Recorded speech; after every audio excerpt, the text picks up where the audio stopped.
Good evening and welcome everyone. I am Jatin Verma. So guys analysis करते हैं आज की मोस्ट इंपॉर्टेंट न्यूज आर्टिकल्स का from the Hindu dated 7th of December 2019।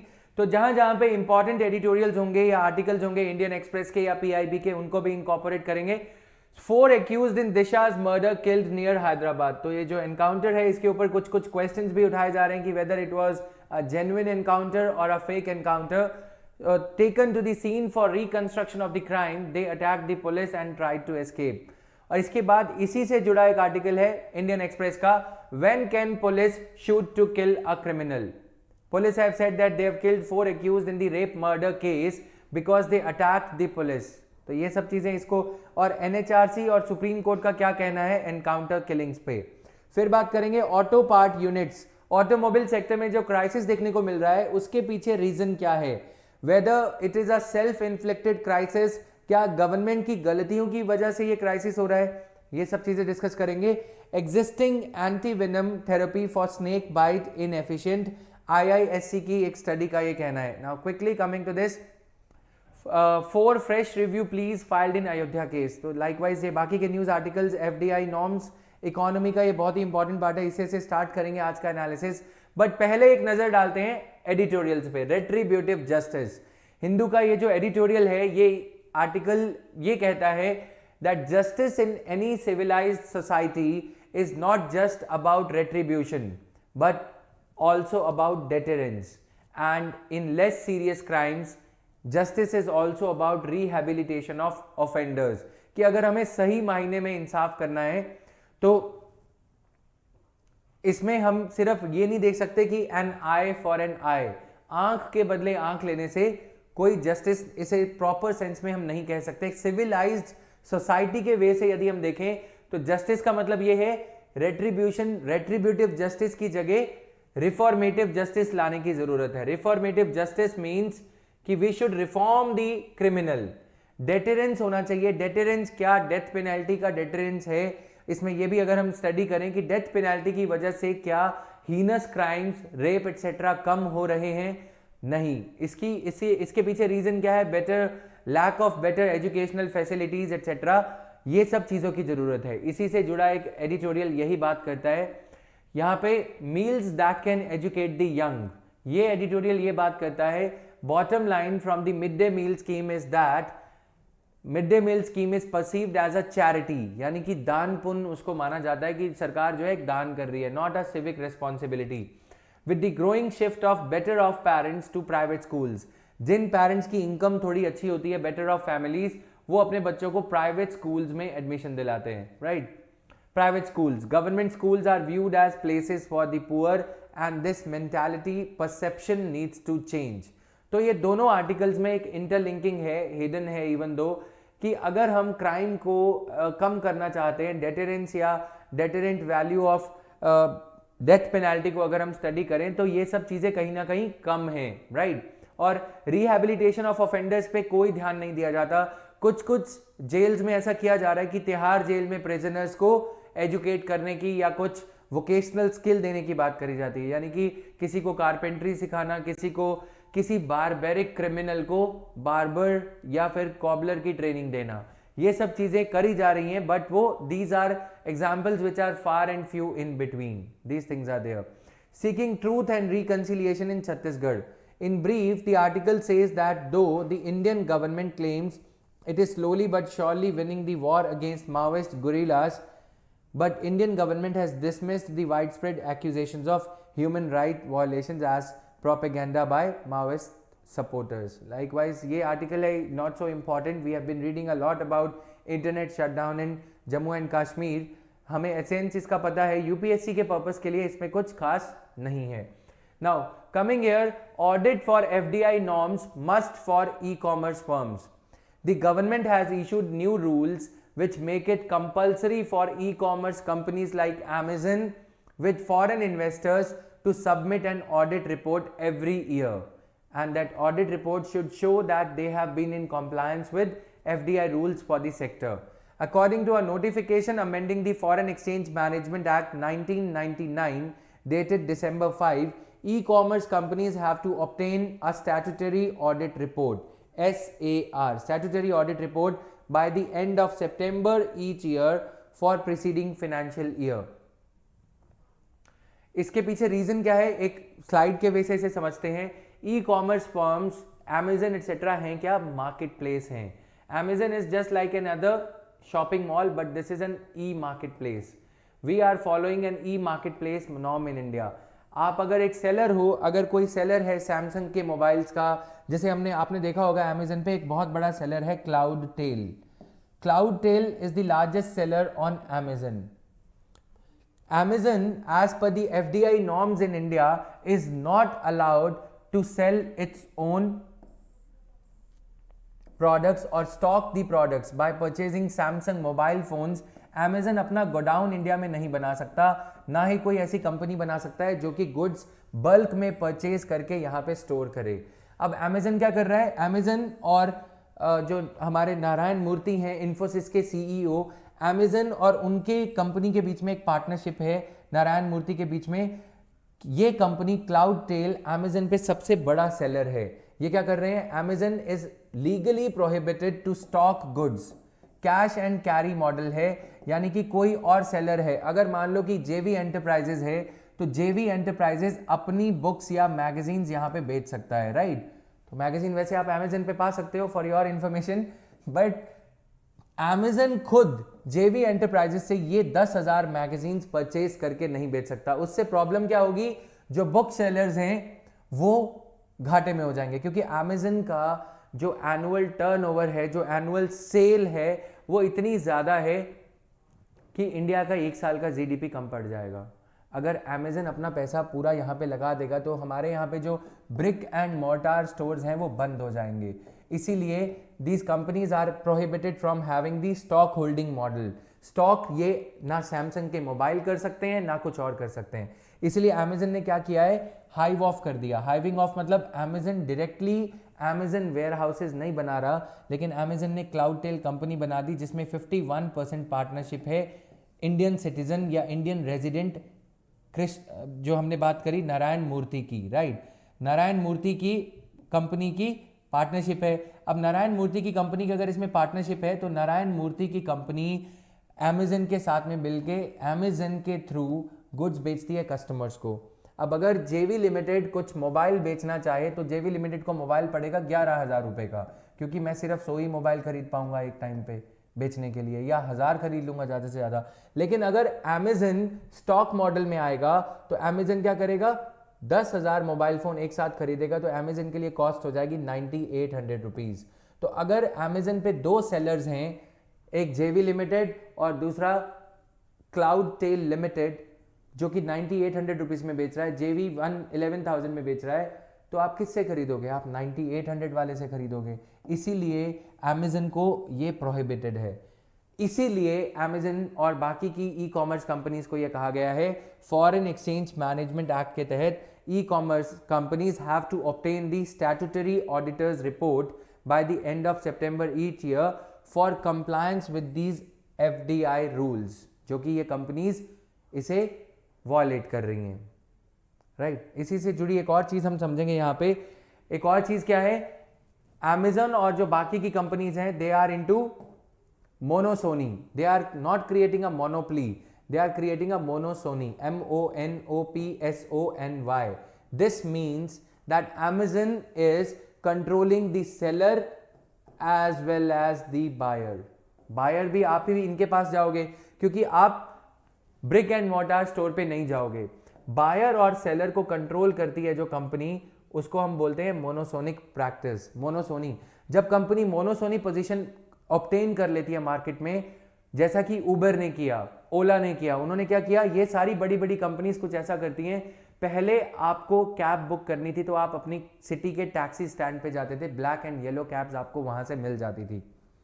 Cab वालों को बहुत अच्छे इंसेंटिव्स दिए गए टैक्सी ड्राइवर्स को कि अगर आप 10 राइड्स पूरी करते हो तो आपको 2500 रुपीज़ मिल जाएंगे. भले ही वो 10 राइड्स आप अपने घर से चक्कर काट के अपनी वाइफ को बोलोगे बीइंग अ ड्राइवर कि 10 बार कैब बुक कर देना डिफरेंट मोबाइल नंबर से, ड्राइवर को 2500 मिल गए.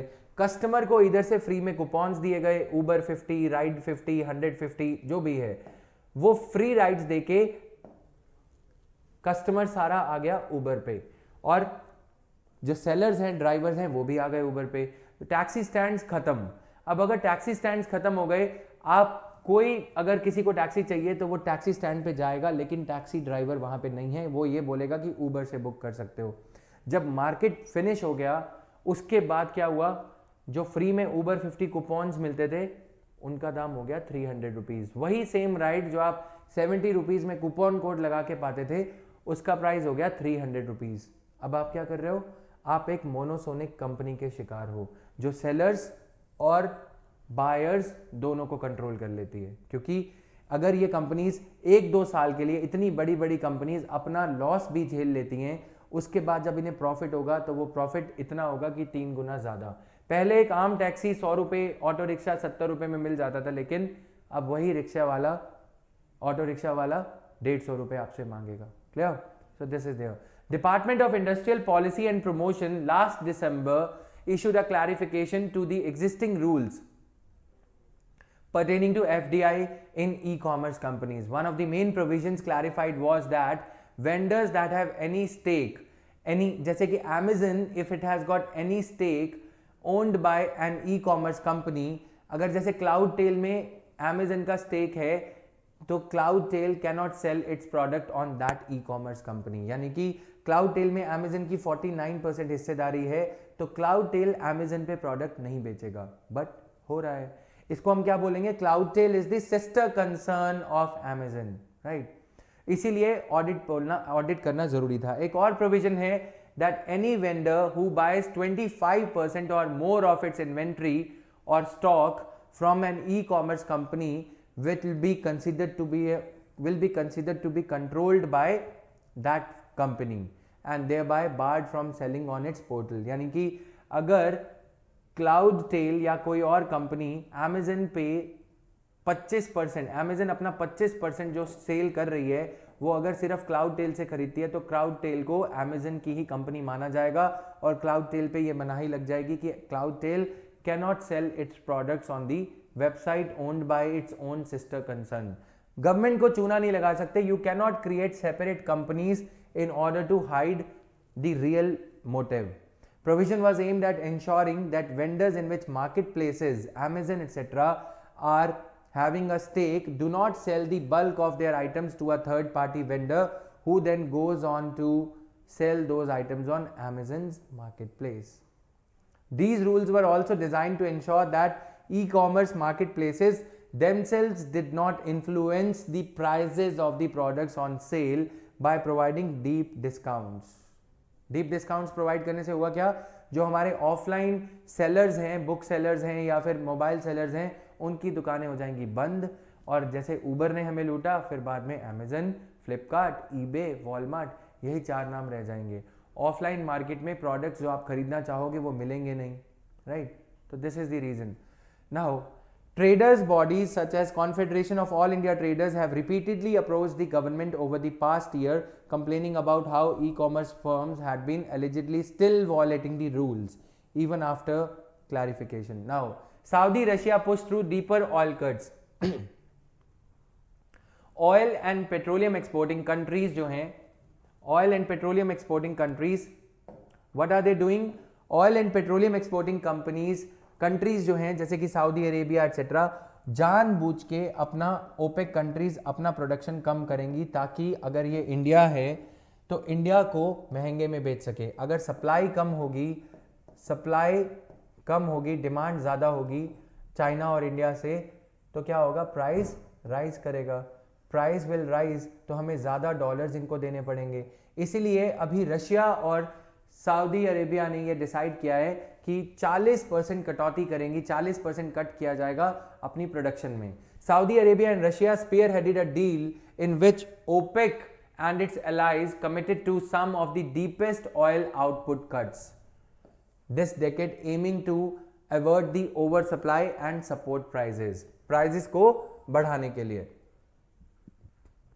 The group of more than 20 producers of oil, crude oil, agreed to an extra 5 lakh barrels per day in cuts for the first quarter of 2020, taking the total to 1.7 million barrels a day or 1.7% of global demand. Brent oil rose 2% to more than $64 a barrel after Saudi energy minister said effective cuts could be as much as 2.1 million BPD as Saudi would carry on cutting more than its quota.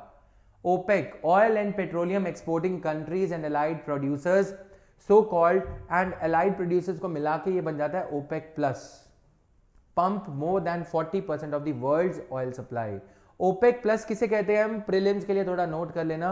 OPEC plus refers to OPEC's cooperation with non-OPEC producers, oil producers, to effect the production cuts. In an attempt to cut production and raise oil prices, OPEC came together and agreed on a production cut where each member country would cut production. इसी से पहले कुछ और इन्होंने किया था. इन्होंने OPEC countries ने चाइना और इंडिया पे एक एक्स्ट्रा प्राइस चार्ज करने के लिए क्या किया, because China and India are the largest consumers of oil and energy resources, इनके ऊपर ये नॉर्म लगाया गया, इनको एशियन प्रीमियम देना पड़ेगा. एशियन प्रीमियम क्यों देना पड़ेगा, क्योंकि ये कंट्रीज ओपेक कंट्रीज से सबसे ज़्यादा तेल खरीदती हैं. एशियन प्रीमियम यानी कि अगर मैं आपसे कुछ सबसे ज़्यादा खरीदूं, अगर आप कुछ भी चीज़ मेरे से ज़्यादा मात्रा में खरीदोगे, ज़्यादा अमाउंट में खरीदोगे, तो मैं आपको डिस्काउंट दूंगा. लेकिन यहाँ पे मैकेनिज्म उल्टा है. क्या उल्टा है, एशियन प्रीमियम पे करना पड़ेगा इन दोनों कंट्रीज को, क्योंकि ये ज़्यादा खरीदारी कर रहे हैं. इसे हम क्या कहते हैं, ओलिगोपोली. जैसे हमने अभी मोनोसोनी समझा, तो grouping of countries which control the price और फिर बाद में ज्यादा प्राइस मांगती है, तो उसे क्या बोला जाता है, ओलिगोपोली और ओलिगोपोलिस्टिक प्राइसिंग.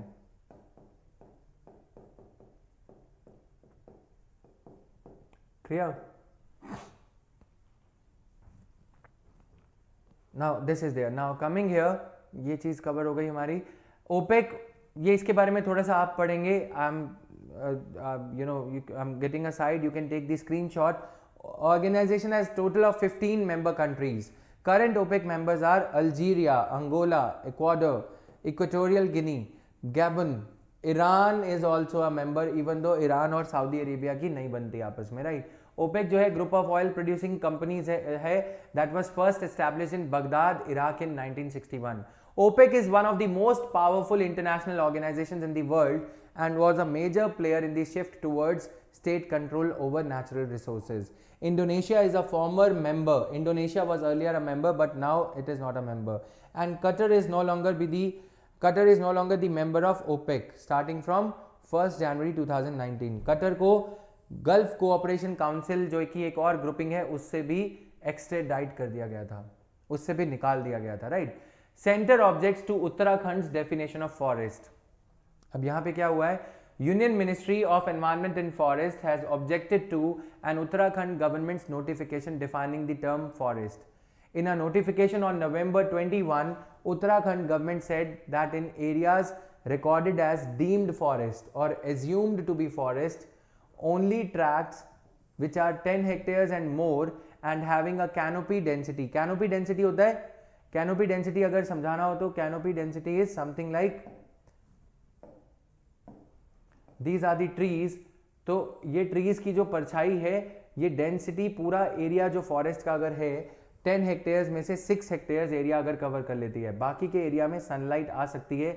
लेकिन अगर यहाँ सब जगह ट्रीज हैं तो कैनोपी डेंसिटी कुछ इस तरह होनी चाहिए कि ये 60% एरिया ओवरऑल कवर कर ले, 40% एरिया ना कवर करे. कैनोपी डेंसिटी अगर कम है तो उसे डीम्ड फॉरेस्ट नहीं माना जाएगा. जितनी ज़्यादा डेंसिटी है उतना ज़्यादा अच्छा माना जाता है बायोडाइवर्सिटी के लिए. क्लियर. तो land already registered as reserved and protected forest would be out of the definition of forest area, right, reserved forest area. However, land recorded in the government records as revenue land could potentially be influenced by this definition of deemed forest. Land recorded in government records as revenue land. Revenue land जिस land को कह दिया could potentially be influenced by this definition of deemed forest. Ministry of Environment, Forest Conservation Division said that the Uttarakhand order was in contravention of Supreme Court's order. Ministry of, अब उत्तराखंड की definition का criticism किया जा रहा है centre द्वारा, क्योंकि forest conservation act 1980 would be applicable to all the areas recorded as forest areas in any government records, चाहे वो revenue land हो, reserved land हो, protected land हो, right? The state should not issue any communication that is violative of any order passed by the Supreme Court. Supreme Court ने ये कहा था कि Forest Conservation Act 1980 के तहत सिर्फ रिजर्व्ड फॉरेस्ट ही नहीं बल्कि कोई भी फॉरेस्ट है, रिजर्व्ड या प्रोटेक्टेड फॉरेस्ट, जहां पे कि ये नॉर्म अप्लाई होता है तो उसको फॉरेस्ट माना जाएगा. अब दिक्कत क्या हुई है, deemed forest which comprise about 1% of India's forest land are a controversial subject as they refer to land tracts that appear to be the forest but have not been notified so by the government in the historical records. By the government or in the historical records. तो अगर ये deemed forest हैं, government record में तो है नहीं, अब उत्तराखंड क्या कर रहा है, इनको डाइल्यूट करके इंडस्ट्री को लैंड देने में आसानी रहेगी. एनवायरमेंटलिस्ट ने ये कहा है कि Uttarakhand criteria paves the way for large part of forest land to be captured by builders and industrialists. यानी कि कैनोपी एरिया कम कर दिया जाएगा और फिर बोला जाएगा कि ये भी एक फॉरेस्ट तो है ही, तो कैनोपी एरिया कम करने में आसानी होगी. डेंस फॉरेस्ट को नॉन डेंस करके भी उसे फॉरेस्ट तो माना ही जाएगा, even though deemed forest, degraded forest को डीम्ड फॉरेस्ट का दर्जा दे दिया जाएगा. दूसरा पहलू क्या है, other side of the story is deemed forest land can easily be acquired, can relatively be acquired easier in a manner which is easier than acquisition of reserved land. reserved land तो हम acquire ही नहीं कर सकते, reserved forest land acquire करना बहुत मुश्किल है. deemed forest का दर्जा दे के उसको acquire करने की कोशिश करी जा रही है industrial purposes के लिए, right? अब ये एक बार देख लेना, प्रीलिम्स के लिए all lands with a tree canopy density of 70% and above, उसे वेरी गुड या फिर वेरी डेंस फॉरेस्ट कहेंगे. All lands with the tree canopy density of 40% and more but less than 70%, moderately dense. Open forest, all lands with a canopy density of 10% and more but less than 40% open, 10 to 40, right?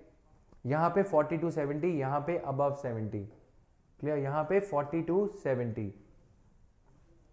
Non forest land not included in any of the above classes, तो उसको deemed forest, इस वाले forest को deemed forest का दर्जा देके dilute करने की कोशिश करी जा रही है. इंडियन एक्सप्रेस ने ये एक्सप्लेन किया है, रेप विक्टिम, जो रेप एक्यूज्ड हैं, उनका जो एनकाउंटर किया गया है चारों का, police have said that they killed the 4 accused in the rape murder case because they attacked the police. Under what circumstances can a police shoot a suspect? In a note sent to all the states and UTs in 1997, chairperson of NHRC, the then chairperson Mr. Venkatachalya, said that there were only 2 situations in which the police could act with lethal force. Police could fire at the criminals. Any killing carried out under circumstances outside the scope of these 2 situations would amount to the offence of culpable homicide. यानी कि जानबूझ के किसी की हत्या करना, police पे आरोप लगाए जा सकते हैं, whether amounting to the offence of murder or not, unless it is proved that such killing was not an offence under the law. Under the scheme of criminal law prevailing in India, it would not be an offence. Venkatachalya Commission ने ये कहा, if the death is caused in the exercise of right to private defence. अगर मैं अपना defence करने के चलते किसी की जान ले लूँ तो कोई दिक्कत नहीं है, right? This is what the Hyderabad Police Commissioner has claimed in the defense of police action. In most cases of encounters across India, police take this plea. But आगे कुछ टेक्निकल नॉर्म्स हैं कि गोली जो है lower part of the body पे मारी जा सकती थी, चेस्ट पे क्यों या upper part of the body पे क्यों शूट किया, ये सब चीज़ें हैं. ज़्यादातर ऐसा देखा जाता है कि जब कोई पुलिस के ऊपर ज़्यादा प्रेशर होता है तो किसी को भी, जैसे अगर किसी ने माहौल ठीक है मूवी देखी हो पंजाबी में, तो उस मूवी में क्या किया होता है कि किसी और को पकड़ के किसी और को क्रिमिनल बना के केस को सॉल्व करने की कोशिश करी जाती है ताकि पुलिस के जो डीजीपी हैं या कमिश्नर हैं उनका तबादला ना हो जाए. आरुषि हेमराज मर्डर केस में भी कुछ ऐसा ही हुआ, केस इतना जटिल हो गया कि आज तक सॉल्व नहीं हुआ, राइट? तो ये सब चीजें करी जाती है. अब क्या सच है ये तो फिर भगवान ही जाने, राइट? तो प्रॉब्लम ये है कि पुलिस के ऊपर प्रेशर था, जनता का जो एंगर है उसके चलते काफ़ी सारे लोगों ने व्हाट्सएप स्टेटस लगा रखा था कि ऑल 4 एक्यूज्ड किल्ड और ऑल 4 क्रिमिनल किल. अब ये पता नहीं कि वो क्रिमिनल्स थे या वो एक्यूज थे या वही दोषी थे उसमें, ये तो पुलिस को ही पता, right? Now coming here, the second provision under which the police officer can justify the causing of death of another person is section 46 of CRPC. The NHRC circular said provision, this section 46 authorizes the police to use force extending up to the causing of death as may be necessary to arrest the person accused of an offence punishable with death or imprisonment for life. अगर कोई person कोई ऐसा offence कर चुका है, person who is accused of an offence punishable with death, देखो convict नहीं है यहाँ पे, आरोपी है, दोषी नहीं पाया गया अभी, उसको भी मारा जा सकता है, ये हमारे लॉ में प्रावधान है. Whether causing of death in encounter in a particular case was justified as falling under any one of the two conditions can only be ascertained by proper investigation and not otherwise. Now, Section 46 of CRPC 1973 reads as follows. In making an arrest, police officer or other person making the same arrest shall actually touch or confine the body of the person to be arrested unless there be a submission to the custody by word or action. Right? तो ये technical provisions है, हमने ये दो चीजें समझी यहाँ पे. If such person forcibly resists the endeavor to arrest him और attempts to evade the arrest, अगर वो भागना चाहे या भागने की कोशिश कर रहा हो forcibly, such police officer or other person may use all means necessary to effect the arrest. तो पूरी blatant powers पुलिस को हैं, लेकिन moot question is societies. देखो एक जो घटना हुई रेप की वो बहुत ही शौकजनक है, वो बहुत ही आपत्तिजनक है, वो बहुत ही ऑब्जेक्शनेबल है, but societies cry for justice, जनता की जस्टिस के लिए जो चीख है उसके चलते यदि पुलिस इस हद तक हो जाए कि कई बार प्रेशर के अंडर 4 एक्यूज्ड जो है उन्हें एक्यूज्ड बनाए गए या वाकई वो एक्यूज थे, फेक एनकाउंटर था, ये सब क्वेश्चंस उठाए जा रहे हैं कि ऐसा क्यों होता है ऐसे केसेस में जब कोई क्रिमिनल्स ट्रेस नहीं किए जाते तो 24 घंटे के अंदर क्रिमिनल्स पैदा हो जाते हैं और मिल भी जाते हैं और मर भी जाते हैं. राइट, तो वो सब चीज़ें हैं यहाँ पे. इसीलिए इसी से रिलेटेड एक बात भी करी गई, United Nations convention against torture और ब्लेटेंट यूज ऑफ पुलिस को कम करने के लिए. ये कन्वेंशन इंडिया ने साइन कर रखा है लेकिन रैटिफाई अभी नहीं किया है. नाउ इंडियन एक्सप्रेस, एनएचआरसी और सुप्रीम कोर्ट ने क्या कहा है एनकाउंटर किलिंग्स पे, ये सब चीज़ें इंडियन एक्सप्रेस से हैं. इसे कहा जाता है एक्स्ट्रा जुडिशियल किलिंग्स या encounter killings have been a contested and divisive police procedure for decades. This is what NHRC and Supreme Court have said on proper procedures to be followed during such action. NHRC ने सभी state से ये कहा है to ensure that police follow a set of guidelines in cases where death is caused in police encounters. Shahabuddin murder case और ये सब चीज़ें चल रही हैं अभी भी. When the in charge of a police station receives information about the deaths in an encounter between police party and others, he shall enter that information in the appropriate register. Information as received shall be regarded as sufficient to suspect the commission of a cognizable offense. तो ये सब चीज़ें हैं, थोड़ा सा ज़्यादा हो जाएगा ये टेक्निकल, तो I give you enough time to take a screenshot of it.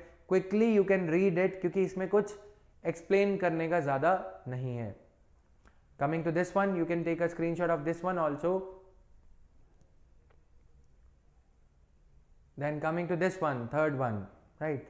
In People's Union for Civil Liberties and another versus State of Maharashtra, a bench issued the detailed 16-point procedure to be followed in matters of investigating police encounters in the cases of death as the standard procedure for thorough, effective and independent investigation. Now, some of these directives were whenever the police is in receipt of any intelligence or tip-off regarding the criminal movement or activities pertaining to the commission of grave criminal offence, police, it shall be reduced into writing. Police shall write it down in some form, preferably into the case diary or in some electronic form. तो ये सारा detailed procedure है, Indian express में आया था. तो this will be incorporated into my current affairs magazine also. जितना पढ़ना है उतना इसमें इनकॉर्पोरेट करा गया है. मैजिस्टीरियल इंक्वायरी करवाई जाएगी कि क्या फेक एनकाउंटर था या नहीं था, ये सब चीज़ें होंगी इस केस में. Now question, increasing incidence of rape crime is not necessarily due to lacunae in law but due to poor implementation of law. Critically examine. Justice JS Verma committee recommendations हमने देखी 2013 के निर्भया रेप केस के बाद. उन laws को क्या properly implement किया जा रहा है. मूड क्वेश्चन ये है कि हमें यूथ को एजुकेट करने की ज़रूरत है, बट दिक्कत ये है कि क्या एजुकेटेड यूथ भी, क्या रेप के केसेस उनके खिलाफ भी नहीं लग रहे, या वो भी रेप के जिम्मेदार नहीं ठहराए जा रहे, हो रहा है ये सब, राइट। तो क्या सॉल्यूशन है इसका? मॉरल डिग्रेडेशन या मॉरल डिटेरियोरेशन ऑफ सोसाइटी में बी, और ग्लोबलाइजेशन ऑफ एथिक्स, ये सब चीजें हो रही हैं, right. Now auto part units shed 1 lakh casual jobs, about 1 lakh temporary workers in the auto component sector lost their jobs between October 2018 and July 2019 due to the slump in the auto industry. Auto Components Manufacturers Association ने ये कहा है 1 लाख लोगों की छटनी करी गई इस केस में। अब दिक्कत क्या हुई है? सरकार ने खुद कुछ सिचुएशन को यहाँ पे कॉम्प्रोमाइज करा है, खुद सिचुएशन क्रिएट करी गई कि ऑटोमोबाइल सेक्टर में क्राइसिस हो। पहला, हायर जीएसटी रेट, 30 अगस्त को ये बोला गया कि जीएसटी रेट कम करा जाएगा, जीएसटी काउंसिल की मीटिंग होगी। ये न्यूज उड़ती खबर, कुछ रूमर्स वर देयर। फाइनली जो मीटिंग हुई सितंबर 18 को, उसमें ये कहा गया जीएसटी जो कार्स पे है वो 18% रहेगा, उसमें कोई रिडक्शन नहीं होगा।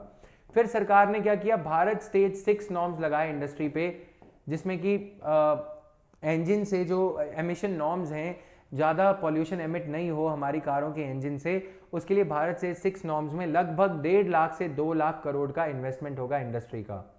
इंडस्ट्री ये इन्वेस्टमेंट करने जा रही थी कि सरकार की तरफ से न्यूज आया, government departments should not purchase diesel vehicles, और पेट्रोल व्हीकल्स के बारे में भी कहा गया। फिर इंडस्ट्री में पैनिक ये आया कि क्या इलेक्ट्रॉनिक व्हीकल्स बनाना शुरू करें। ऊपर से अगर आप भारत से 6 नॉर्म्स लगा रहे हो, फिर इलेक्ट्रॉनिक व्हीकल्स लेके आ रहे हो, तो इंडस्ट्री के लिए तो पैनिक सिचुएशन हो जाएगा। इंडस्ट्री ने कारें बनाना बंद कर दिया, लोगों ने खरीदना बंद कर दिया। People stop buying diesel and petrol cars because government अगर अपने एम्प्लॉयज को ये कह रही है, इलेक्ट्रिक व्हीकल्स को फिलिप देने के लिए, बढ़ावा देने के लिए ही ये कहा गया कि पेट्रोल और डीजल व्हीकल्स को परचेज करना बंद कर दो ताकि इलेक्ट्रिकल व्हीकल्स बिकने लगें और पोल्यूशन कम हो। लेकिन उसका जो नेगेटिव इम्पैक्ट हुआ वो ये हुआ कि लोगों ने, आम जनता ने व्हीकल्स खरीदना बंद कर दिया। तीसरे वे में कैसे कार का टायर या ऑटोमोबाइल सेक्टर का टायर पंचर किया गया? बायोफ्यूल्स पॉलिसी नॉर्म्स, ऑटो में ये जो पेट्रोल कंपनीज है, भारत पेट्रोलियम एक्सेट्रा, इनको ब्लेंडिंग नॉर्म्स लगाने को अगर हम कहते हैं तो इनडायरेक्टली पेट्रोल का कॉस्ट या फिर इंजन का कॉस्ट, जो इंजन कंप्लायंट बनाया जाएगा वो भी बढ़ेगा। तो ये सब चीज़ें इसमें देखने को मिली। 18% जीएसटी में कटौती करने को कहा गया कि कारों में 28% जीएसटी लगता है, माफ कीजिएगा। ये कहा गया कि कारों के ऊपर 18% जीएसटी लगाया जाए, लेकिन वो भी सरकार ने नहीं किया। यानी कि अगर आप 1 लाख रुपए की नैनो कार लेते हो तो वो 1,28,000 की हो जाती है, राइट। तो 28,000 की जगह 18,000 टैक्स लगाने को कहा गया, लेकिन सरकार ने, जीएसटी काउंसिल में आप देख ही रहे हो कि जीएसटी के रेवेन्यू जो कलेक्शंस हैं वो भी कम हो रही हैं। सरकार का टैक्स कलेक्शन कम हो रहा है तो सरकार ने सोचा कि हम ये नहीं कर सकते। देन भारत से 6 नॉर्म्स में 1.5 लाख करोड़ इंडस्ट्री जो है इन्वेस्ट करेगी, लेकिन फ्यूचर अनसर्टेनिटी है कि क्या गवर्नमेंट आगे पेट्रोल या डीजल व्हीकल्स कंटिन्यू करने देगी। ये सब चीज़ों के चलते टेम्परेरी एम्प्लॉयज़ की तो जो छुट्टी हुई सो हुई, बाकी एम्प्लॉयज़ के ऊपर भी इंपैक्ट आने लगा। ऑटोमोबाइल सेक्टर सेल्स बहुत ज़्यादा ड्रॉप होने लगी। Considering that the auto component industry grows on the back of vehicle industry, auto component industry जो है, जो स्पेयर पार्ट्स बनाती है, वो तभी आगे बढ़ती है जब व्हीकल इंडस्ट्री जो नई सेल हो रही है तभी। तो cut in the vehicle production has adversely impacted the auto components industries performance and investments. The second half of 2018-19 saw a significant slump in vehicle sales that continued well into the first half of 2019. The component industry in tandem posted somewhat subdued performance with degrowth of or lower growth of 10.1%। तो बाकी सब facts हैं, मैंने reasons बता दिए। अब सरकार को इसको रिवाइव करने के लिए ये करना चाहिए था, लेकिन ऐसा नहीं कि सरकार ने कुछ नहीं किया। सरकार ने क्या किया कि अगर एक कोई बिजनेस कंपनी 15%, अगर कोई कार लेती है कंपनी तो, या कोई ट्रक लेती है, या कोई भी ऐसा ऑटो व्हीकल लेती है, तो उनको 15% डेप्रिसिएशन मिलता है, जो कि एक टैक्स में रियायत रहता है, टैक्स कंसेशन काइंड ऑफ। ये क्या है? एडमिसिबल एक्सपेंडिचर है। अगर कोई कंपनी 10 लाख का ट्रक लेती है तो उसकी इनकम में से, मान लो कि कंपनी की इनकम 4 करोड़ रुपीस है, प्रॉफिट है, तो उस प्रॉफिट में से 1.5 लाख रुपए, 10 लाख के ट्रक पे 15%, यानी कि 1.5 लाख रुपए उस कंपनी के प्रॉफिट में से माइनस हो जाएंगे। अगर कंपनी ऐसे 10 ट्रक लेती है तो 15 लाख रुपए कंपनी के टैक्स में से माइनस हो जाएंगे। कंपनी को फिर 3.85 करोड़ रुपीस टैक्स पे करना पड़ेगा। ये तो सिर्फ 15% ऑर्डिनरीली था। सरकार ने 30 अगस्त को ऑटोमोबाइल सेक्टर के लिए कुछ बूस्ट देने के लिए ये किया कि इस साल जो नई कारें खरीदी जाएंगी 1 अप्रैल 2019 से लेकर 31 मार्च 2020 तक उन पे 30% डेप्रिसिएशन मिलेगा। यानी कि अगर कोई कंपनी 10 लाख का ट्रक लेती है तो उसकी इनकम में से 3 लाख रुपए माइनस हो जाएंगे। अगर कोई कंपनी ऐसे 10 ट्रक ले लेती है तो उसकी इनकम में से 10 लाख वाले 10 ट्रक लेने की वजह से कंपनी की इनकम में से 30 लाख रुपए माइनस हो जाएंगे। यानी कि कंपनी को जो टैक्स पे करना पड़ेगा वो कितने पे करना पड़ेगा? 3,70,00,000 पे टैक्स पे करना पड़ेगा। ये बूस्ट देने के लिए किया गया, लेकिन इससे कुछ ज़्यादा इंक्रीज देखने को मिला नहीं डिमांड में। Existing anti venom therapy for snake bite inefficient. IISC का ये कहना है, Indian institute of sciences Bangalore का, कि जो अभी जहरीली सांप के डसे जहर को निकालने के लिए जो एंटी वेनम थेरेपी है वो इनएफिशिएंट है। Annually about 46,000 people die of snake bites and another 1,40,000 are disabled in the country because of snake bites. Study was conducted by scientists from IISC Bangalore in collaboration with Gary Martin Project and Madras Crocodile Bank Trust and Center for Herpetology. Herpetology मतलब सांपों की study और ये सब। Now ये study की कुछ findings हैं, थोड़ा सा आप देख सकते हो कि हर साल 50,000 लोग, लगभग 40 से 50,000 लोग स्नेक बाइट की वजह से मारे जाते हैं इंडिया में। However, in addition to this, India is home to many other species of venomous snakes that have the potential to inflict deadly and even fatal bites. About 60 of the 270 species of snakes are considered medically important. तो ये सब चीजें हैं। The only scientifically validated treatment for snake bites is the use of anti-venom, for which manufacturing protocols have remained unchanged for over a century. In India, a polyvalent antivenom is produced against the so-called big four snakes: the spectacled cobra, यानी कि चश्मे वाला cobra, then common krait, then Russell's viper and saw-scaled viper. ये सब चीजें हैं। Now coming here, this was all in today's daily news analysis. There is one more news. 4 fresh review pleas have been filed in Ayodhya case. Just awareness is needed about this. क्या हुआ था इस case में? हमने Ayodhya dispute बहुत अच्छे से study किया है। इंडिया में कुछ चीज़ें ऐसी हैं कि मतलब हम सिर्फ इनको जान लें यूपीएससी के पॉइंट ऑफ व्यू से, वो हमारे लिए सफिशिएंट है। बाकी सब कुछ चीज़ें हमें इतना ज़्यादा डिटेल में पढ़ने की नीड नहीं है। वर्डिक्ट क्या था ये हम ऑलरेडी इस डीएनए के बैकलॉग में पिछले कुछ वीडियोज़ में स्टडी कर चुके हैं। तो आपसे रिक्वेस्ट रहेगी कि आर्टिकल 142 पे स्पेशल इंपॉर्टेंस दें। आर्टिकल 142 पे भी हमने डिस्कशन करा था। आपसे रिक्वेस्ट ये है एक और कि इन डीएनए वीडियोस की एक प्लेलिस्ट बनाई गई है, तो उस प्लेलिस्ट में से 1 बाय 1 आप ये वीडियोस कवर कर सकते हैं। तो प्लेलिस्ट के वीडियोस अवेलेबल हैं, आप अनअकैडमी की इस यूपीएससी लाइव चैनल पे जाके देखेंगे तो आपको मिल जाएंगे। नाउ वोडाफोन आइडिया में हैंगअप। बिरला का ये कहना है, बिरला जो कि आइडिया कंपनी के ऑनर हैं, Vodafone idea limited, India's 3rd largest mobile service provider, will shut down if the government does not provide relief on liabilities that Vodafone Idea faces on the account of past statutory dues. Supreme court ने recently एक judgement दिया था कि adjusted gross revenue जो है AGR का formula in लोगों ने चेंज कर दिया था। यानी कि कंपनीज को क्या कहा जा रहा है, एडजस्टेड ग्रॉस रेवेन्यू का कुछ परसेंटेज 7% इन कंपनीज को गवर्नमेंट को देना होता है लाइसेंस फी के रूप में, गवर्नमेंट लाइसेंस फी। लेकिन इन कंपनीज ने एडजस्टेड ग्रॉस रेवेन्यू को कम करने के लिए क्या किया, डीलर्स के जो एक्स्ट्रा मार्जिन दिए जाते हैं उनको बढ़ा चढ़ा के दिखाकर डीलर्स को एक्स्ट्रा मार्जिन दिए गए ताकि डीलर्स कंपनीज के साथ में जुड़े रहें। तो ये तो गुडविल बिल्डिंग एक्टिविटी है। ये तो वो है कि जो आप लॉन्ग टर्म में जिसके बेनिफिट्स लेने जा रहे हो, लेकिन अगर आप इसे एनुअल एडजस्टेड ग्रॉस रेवेन्यू में से माइनस कर देते हो, यानी कि आप सरकार का प्रॉफिट कम कर रहे हो, क्योंकि आप इस प्रॉफिट जो कम कर रहे हो इसको माइनस करके उसका 7% सरकार को दोगे। सुप्रीम कोर्ट ने ये कहा कि ये जो नाजायज खर्चे लगाए जाते हैं इनको खर्चे पानी को कम करो। इसी वजह से वोडाफोन और आइडिया को 1,17,000 करोड़ रुपीस सरकार को और ज्यादा देने पड़ेंगे और इस पे 1,17,000 करोड़ रुपीस का डेट है।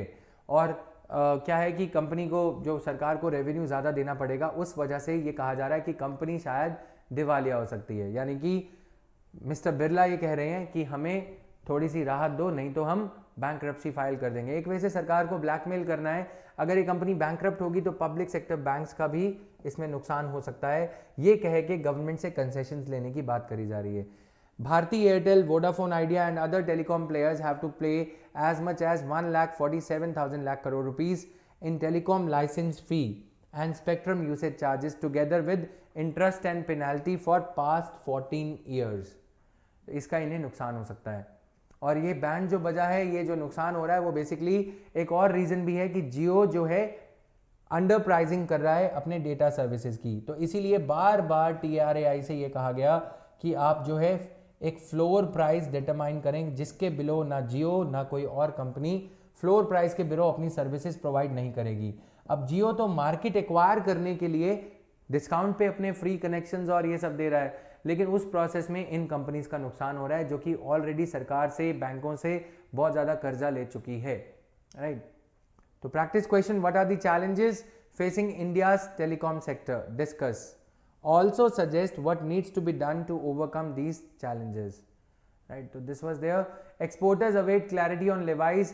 India's first time exporters and those from micro, small and medium enterprises have demanded new measures to boost exports. So they are awaiting clarity on the new export policy of government and remission of duties or taxes on export products.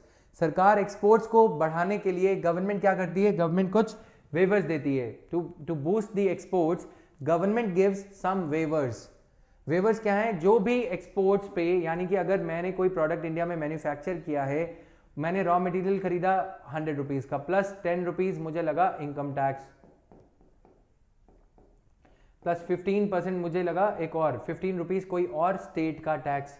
अब इसकी वजह से मेरी cost of production हो गई 125 rupees. सरकार ये 25 rupees remit करेगी मेरे को, राइट। ये एक स्कीम लाई गई है। कौन सी स्कीम को रिप्लेस करके? पुरानी एक स्कीम थी merchandise export from India scheme as announced by union finance minister. Exporters का ये कहना है जो नई स्कीम है will more than adequately incentivise the exports than all the existing schemes put together. सभी स्कीम्स को यदि मिला दें तो RODTEP स्कीम का ज्यादा फायदा होगा। And they were awaiting the fine print. Plastic exports from the MSME sector have also demanded clarity on MEIS for certain categories of products that overlap between plastics and textiles. Since MEIS on the textile sector has been stopped, exporters who deal in both plastics, chemicals and textiles are facing problems in terms of getting refunds and incentives. MSME exporters are concerned about existing export incentives and recent trade remedy measures initiated on import of basic inputs. So all these things are there, right? तो RODTEP scheme है क्या, इसके बारे में थोड़ा सा आप पढ़ेंगे। Government has introduced this new scheme to replace existing merchandise exports from India scheme and create a fully automated route for input tax credit. क्योंकि GST में इनपुट टैक्स क्रेडिट अगर अलग अलग स्कीम्स थी तो उनसे इनपुट टैक्सेस का, जो मैंने ये दो टैक्सेस बताए, 10 rupees plus 15 rupees, 10 rupees government वापस देगी और सेंट्रल गवर्नमेंट वापस देगी और 15 रुपीज स्टेट गवर्नमेंट देगी, लेकिन कब देगी उसका नहीं पता। अब जो MSME एंटरप्राइजेज हैं उनके लिए हर 100 रुपए के लिए ये 10 रुपए यदि ब्लॉक करने पड़ेंगे तो इसका इंटरेस्ट कॉस्ट है, ब्याज की लागत बढ़ जाती है। इंटरेस्ट कॉस्ट अगर बढ़ जाता है तो मार्जिन कम हो जाता है। ऑलरेडी इतने ज़्यादा टफ कंपटीशन में अगर बैंक्स को 11% वर्किंग कैपिटल के लिए लोन देना पड़े तो ये दिक्कत का काम है। इसीलिए ये स्कीम लाई गई है। Will be monitored by ministry of finance and comes into effect from 1 January 2020। Scheme provides an additional export credit of up to rupees 68,000 crore and projected foregone revenue will be up to rupees 50,000 crore। यानी कि सरकार ये 50,000 करोड़ यहाँ पे extra tax revenue collect कर सकती थी, लेकिन सरकार ये नहीं करेगी ताकि इन एक्सपोर्टर्स को फायदा मिल सके। अगर एक्सपोर्टर्स को फायदा मिलेगा तो इंडिया में क्या आएंगे, डॉलर्स। इंडिया में डॉलर्स आएंगे तो इंडिया के रुपये की वैल्यू जो है इंक्रीज होगी, स्ट्रेंथन होगी, जिससे हमारे फ्यूचर में डॉलर्स हमें अपने क्रूड ऑयल एक्सपोर्ट के लिए कम देने पड़ेंगे। इसीलिए सरकार थोड़ा लॉन्ग टर्म सोच के ऐसी स्कीम्स लेके आती है। तो कुछ और अनाउंसमेंट्स भी करी गई थी कि RODTEP स्कीम जो 1 जनवरी 2020 से लागू होने जा रही है, to create a fully automated procedure for ITC in GST to avoid double taxation. Privileged textile and other export sectors that are applicable for incentive of up to 2% of MIES shall be replaced with RODTEP scheme.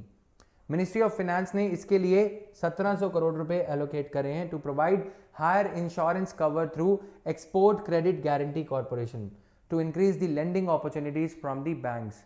अब अगर सरकार export, जैसे नीरव मोदी ने diamonds export किए, ना नीरव मोदी आया ना diamond आए, तो इसी के लिए एक्सपोर्ट्स जो है हाईली रिस्की बिजनेस होता है बैंक्स के लिए।